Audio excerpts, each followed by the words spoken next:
I'm deeply frustrated, by sort of like the direction my camp has taken. Less than 100 days until the presidential election. What one group is doing to ease political anxiety. Never give up and always stay strong, because in the future it's always going to get better. A message of perseverance from this 11-year-old girl born without a leg bone. And why scientists call these mice the supermodel grannies.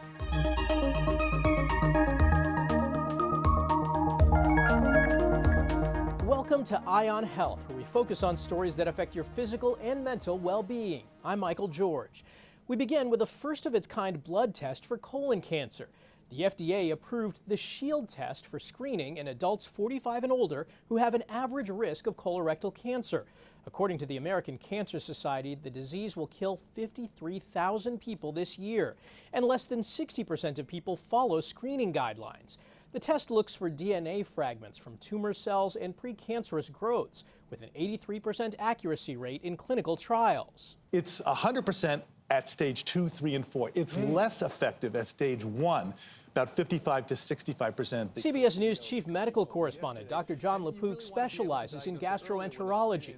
He says this non-invasive test is not a replacement for colonoscopies and cannot detect polyps. And a positive test would still then require a colonoscopy. And right now, the gold standard is still the colonoscopy. You go in, you look, you can find early cancers, you can find benign polyps, pluck them out. They don't have the potential to grow into cancer over time. The SHIELD test is produced by California-based medical company Guardant Health.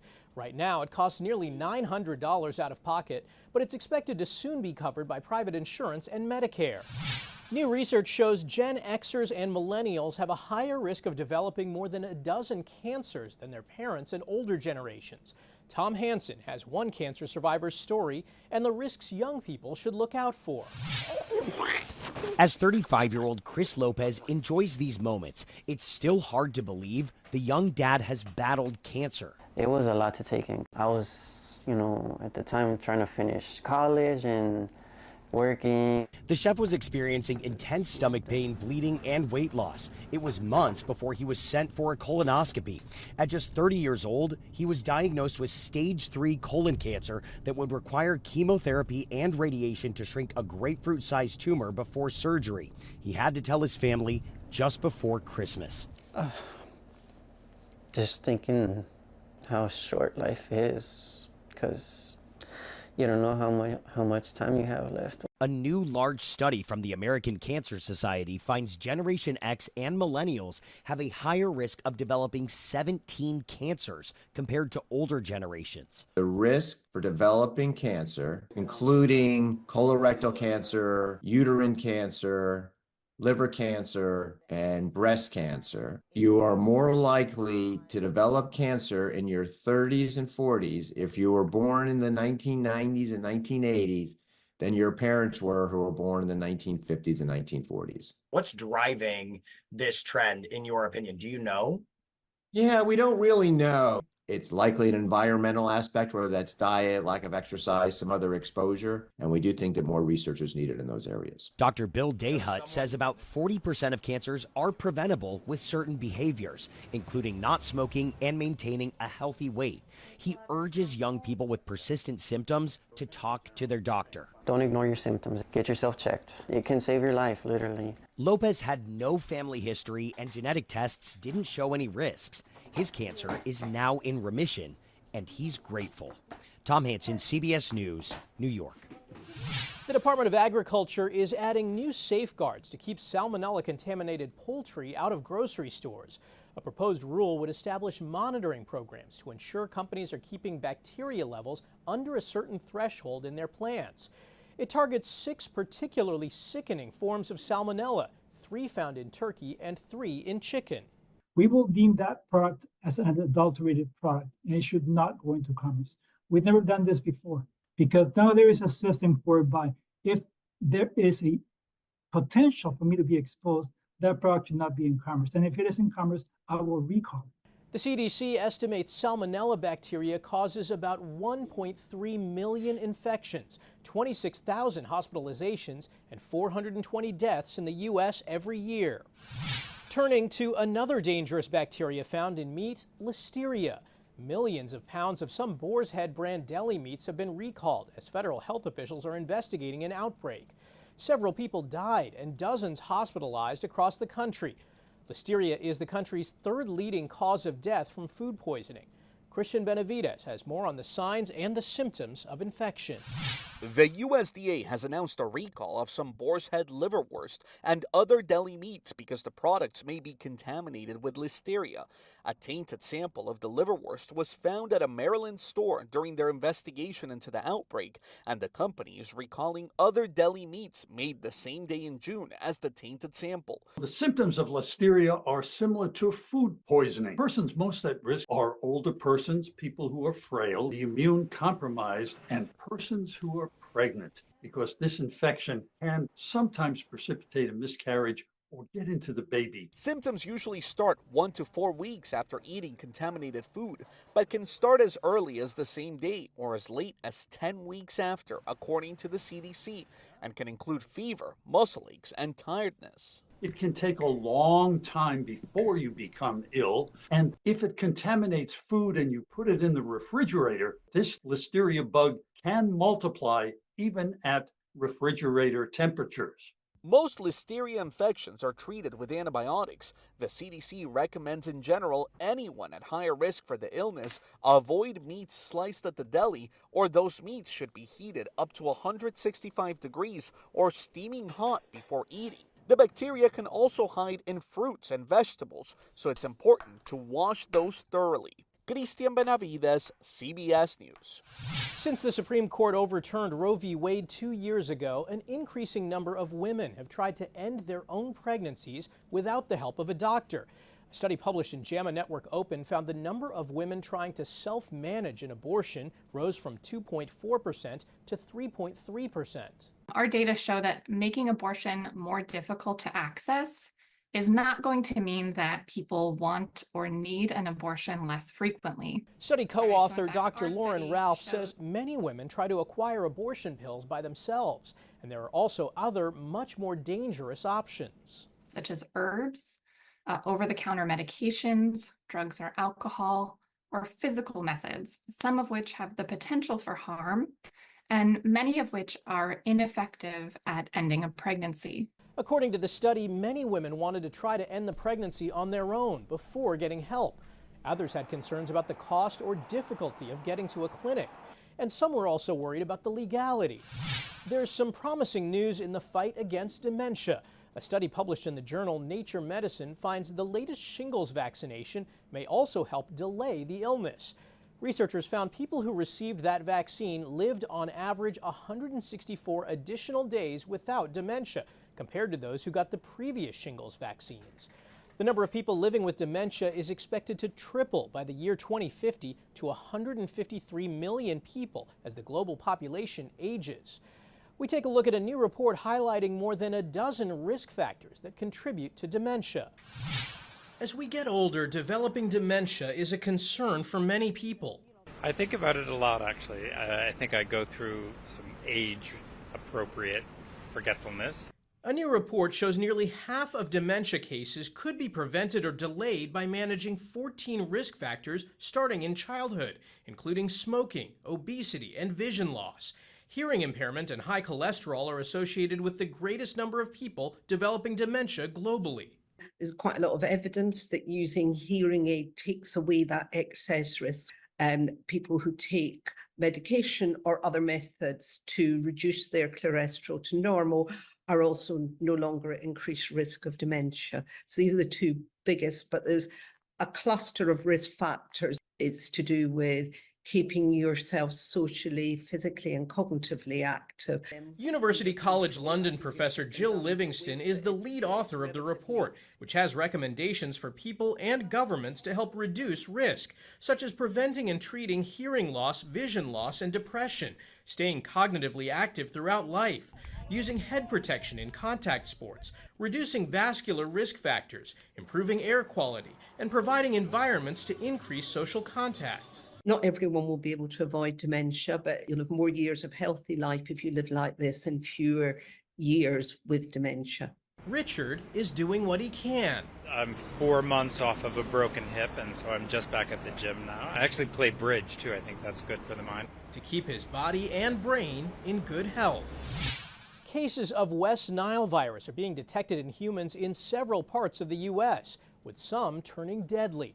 Texas currently has more human cases of West Nile than any other state, and Michigan recently reported its first human case of the year. The news comes on the heels of a deadly case in California's Bay Area. Wear insect repellent if you're in an area where there is known transmission, whether it's West Nile virus or some other mosquito-borne disease, to wear long sleeves, long pants when you're outside. The CDC says between 70 to 80% of people infected with West Nile virus don't develop any symptoms. Those who do might experience mild sickness, body aches, fever, or headaches. Coming up, how medical schools are helping people from all walks of life afford tuition, and the fibroid symptoms women need to look out for.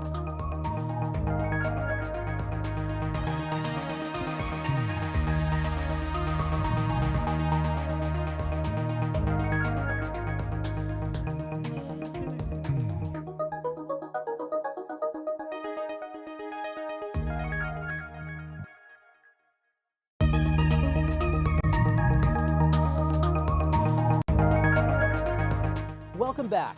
There's less than 100 days until the presidential election. Politics can make people feel uneasy and anxious, especially when it comes up in places like the dinner table or at work. Tom Hansen shows us one group that's helping people deal with election anxiety by finding common ground and talking it out. You can believe that somebody is ignorant without disdaining them. It's not very often that libraries encourage talking. I'm a leftist, and I'm deeply frustrated, by sort of like the direction my camp has taken. But here in Rockland County, New York, things that are untenable are happening. This one is full of chatter. The people here at this Braver Angels workshop are learning to cope with their political anxiety with open minds and ears. Each time something happens, I find my anxiety going up. Moderator Robert Weintraub joined the organization when his anxiety over politics was at an all-time high. I can understand why the American people are frustrated. Economically and the cultural wars, and that fear turns into a kind of depression. Now he's helping a growing number of people who feel the same. According to new research, 1 in 3 Americans admit to losing sleep over politics.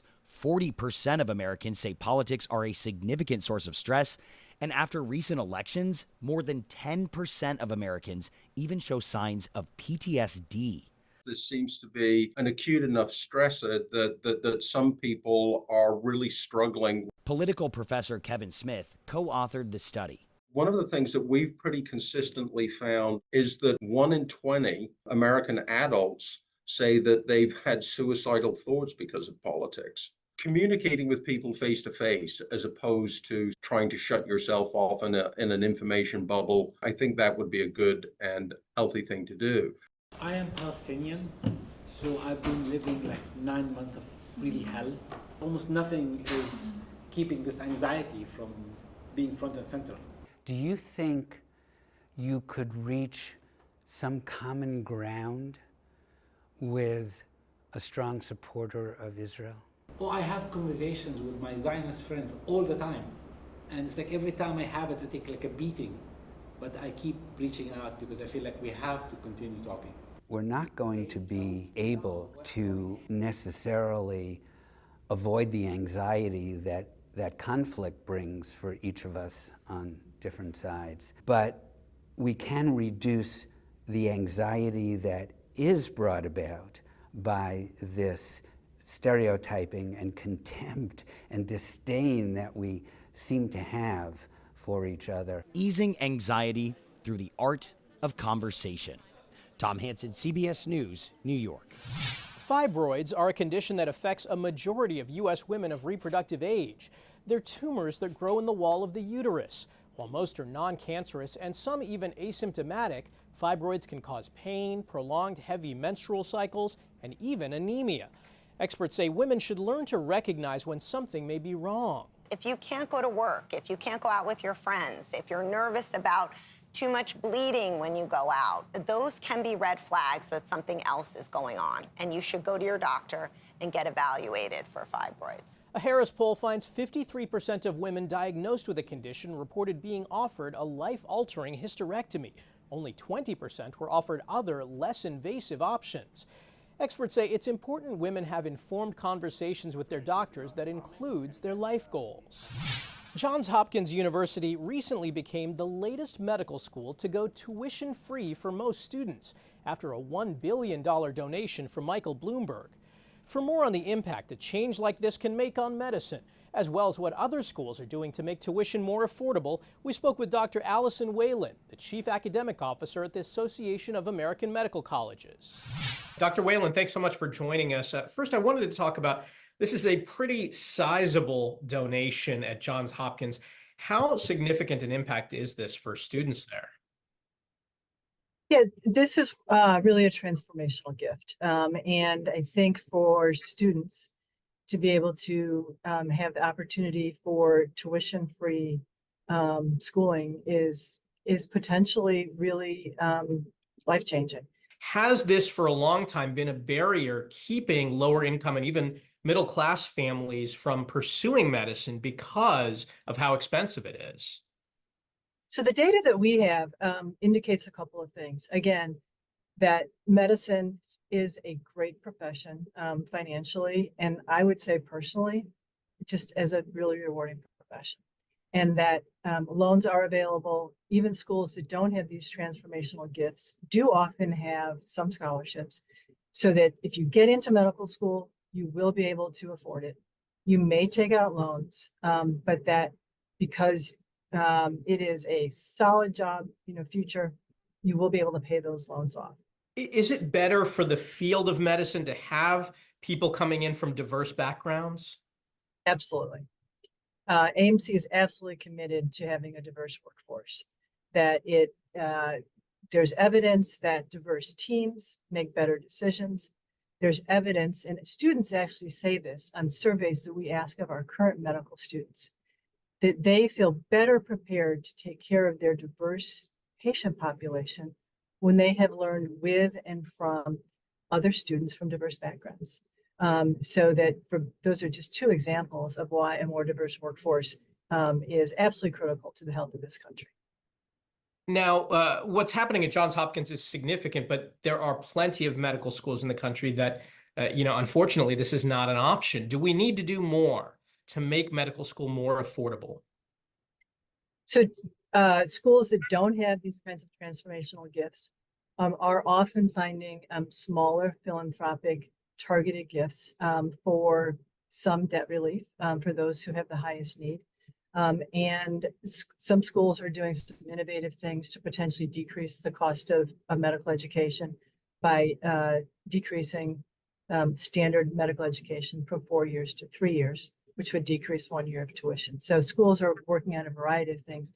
Schools recognize the medical school is expensive. AMC recognizes it's expensive. We recognize that debt is a burden to the students. And so everyone is working to decrease it, whether it's through philanthropic gifts or creative ways of thinking about potentially moving through medical school more quickly. Well, doctor, thank you so much for your time. We appreciate you chatting with us. Thank you so much. Pleasure to be here. After the break, the new drug that's keeping these mice from going gray, and the device 2 grad students created to help a woman with muscular dystrophy.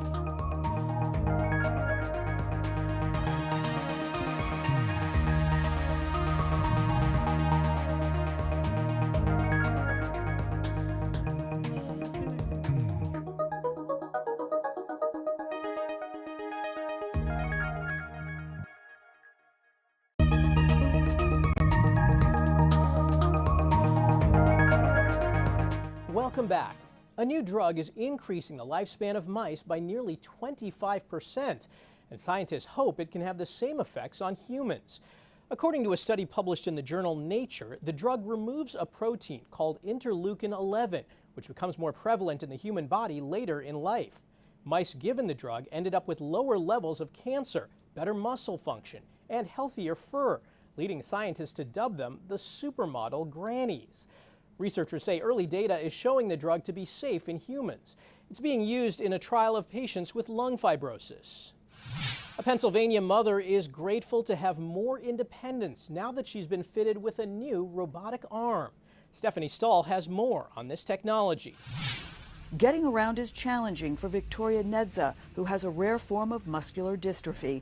But it's getting easier now with this helper. It has enabled me to be more independent. It's an invention created in the robotics engineering lab at Widener University. It's one of the early iterations, should we say, for the claw. 2 graduate occupational therapy students and a professor were eager to help a stranger who reached out on a whim. And they were really receptive and responsive right away. The challenge was to create a robotic grabbing device. This is the design of the reacher. The ones available commercially didn't work for the 39-year-old mom. I always used to ask my son to stop what he's doing to come and help mom grab something. I didn't want to be a burden on him. Being able to give her that sense of independence was a great feeling. The Widener team got busy on the drawing boards and fired up the 3D printer.